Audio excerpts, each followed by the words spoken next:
It started with a book. A dusty, leather-bound tome resting on the highest shelf of an old bookstore, the kind of place that smelled like decayed parchment and forgotten stories. Alex Carter had no reason to be there. He wasn't an avid reader, nor was he the type to linger in dim-lit shops. But something about that book called to him.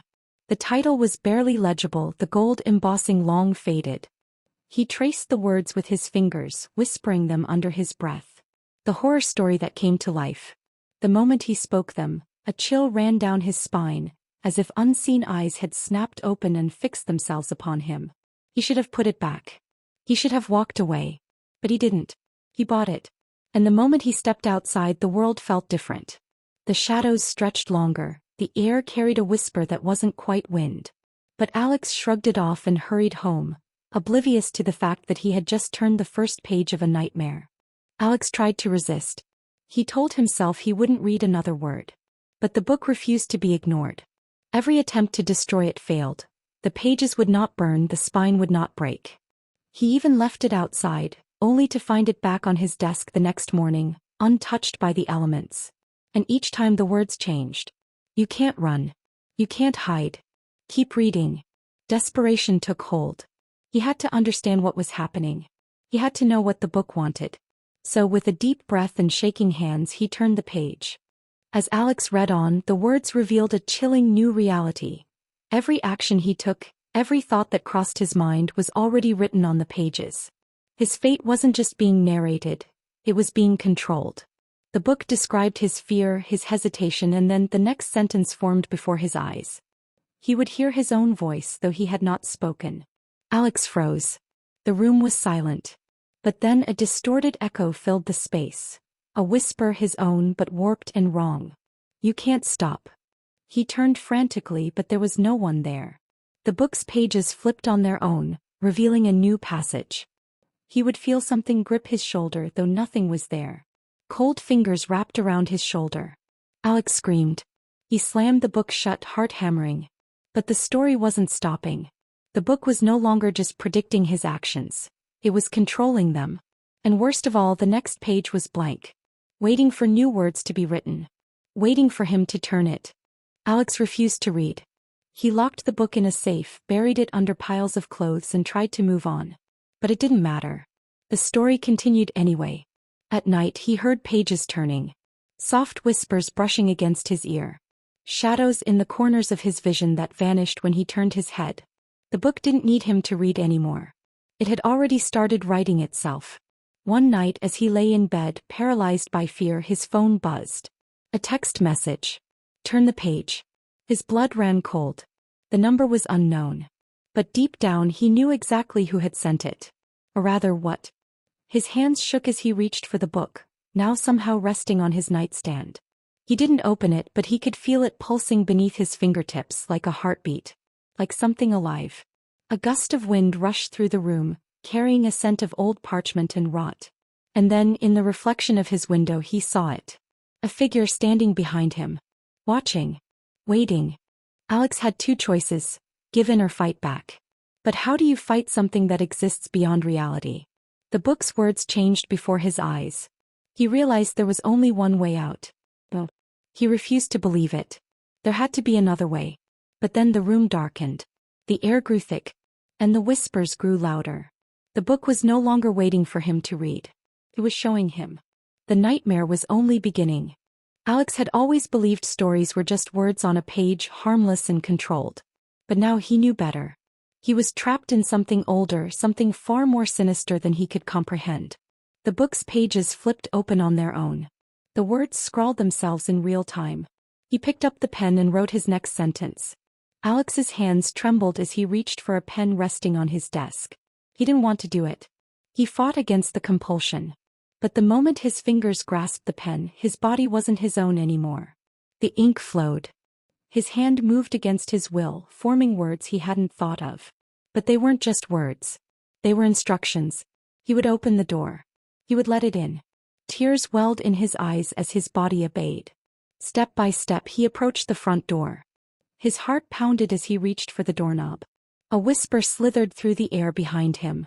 A voice not his own but one that had been waiting. Welcome back, writer. His vision blurred. The door creaked open. And the nightmare truly began. The moment Alex opened the door, the world around him shifted. The air grew thick with the scent of ink and decay. He found himself standing not in his apartment, but in a vast, dimly lit library. Endless bookshelves stretched into the darkness, filled with tomes bound in cracked leather and stitched with something that looked disturbingly like human flesh. A figure emerged from the shadows. Tall, draped in tattered robes, its face hidden beneath a hood. When it spoke, its voice was layered as though many voices spoke at once. "You have written and now you belong." Alex stumbled backward, but the figure only extended a skeletal hand, pointing to the book still clutched in his trembling fingers. "Finish the story." Alex looked down at the book, the pages blank, waiting. His hands shook as he realized the truth. He wasn't the first to be trapped here. And unless he found a way to escape, he wouldn't be the last. His only chance was to change the ending. To rewrite his fate before the final chapter was sealed forever. The world had changed. The moment Alex crossed the threshold, the apartment vanished. He stood in an empty void, surrounded by floating pages, each one containing pieces of his life. His childhood, his regrets, his fears, all written down in perfect detail. A voice echoed around him. "You are not the first." Figures emerged from the darkness, ghostly, half-formed souls, trapped between ink and existence. They had all tried to escape. None had succeeded. Alex gritted his teeth. He refused to be another forgotten story. He seized the pen from his pocket and with all his strength began to write. Not what the book wanted but what he chose. A way out. The pages trembled. The void cracked. And then light. The story was his to finish. But what ending would he choose? Alex was no longer himself. He had no body, no form, just an existence trapped within the pages of a cursed book. The library of endless tomes stretched before him. Stories that should never have been written, lives that had been consumed. The ink that formed his name on the cover of The Next Victim pulsed like a heartbeat, waiting for the next chapter to be written. But Alex wasn't ready to surrender. He had to find a way out. A flickering candle appeared in the darkness, casting shadows that seemed to shift and breathe. The desk with the hunched-over version of himself was gone, but he could hear scratching, feverish writing echoing through the void. The book he was trapped in wasn't finished yet. If he could seize control of the narrative, maybe, just maybe, he could change the ending. He took a step forward and the ink beneath his feet rippled like water. The shelves groaned as if sensing his defiance. The books whispered, their pages rustling with unseen forces. "You're a character now. You cannot change the story." "No," Alex growled, clenching his fists. "I write my own story." The books convulsed, their bindings cracking open as shadowy figures slithered from the pages.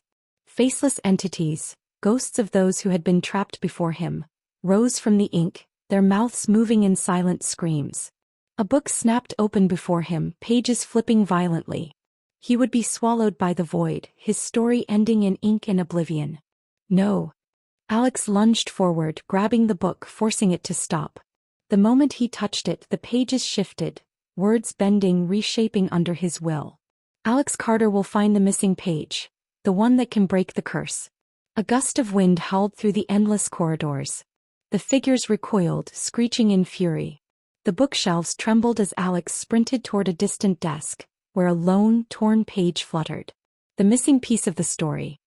His heart pounded as he reached for it, but just as his fingers brushed the parchment, an icy grip closed around his wrist.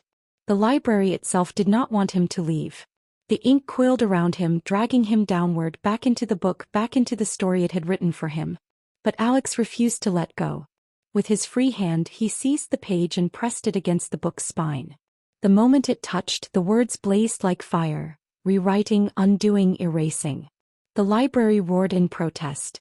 And then, Alex woke up. He was back. Back in his apartment. The air smelled like dust and burnt parchment. The cursed book lay on his desk, its cover closed, its pages still. The nightmare had ended. Or so he thought. His phone buzzed. A text. "Did you really think it was over?" Alex's stomach twisted.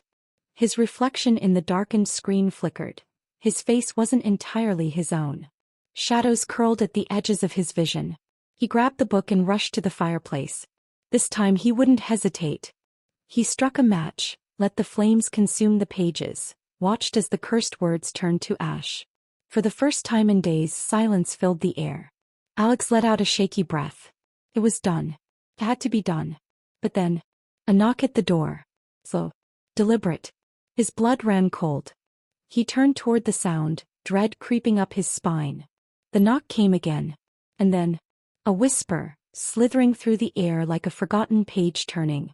You can't burn a story that wants to be told. The lights flickered. The book was gone. And Alex realized the final chapter had only just begun.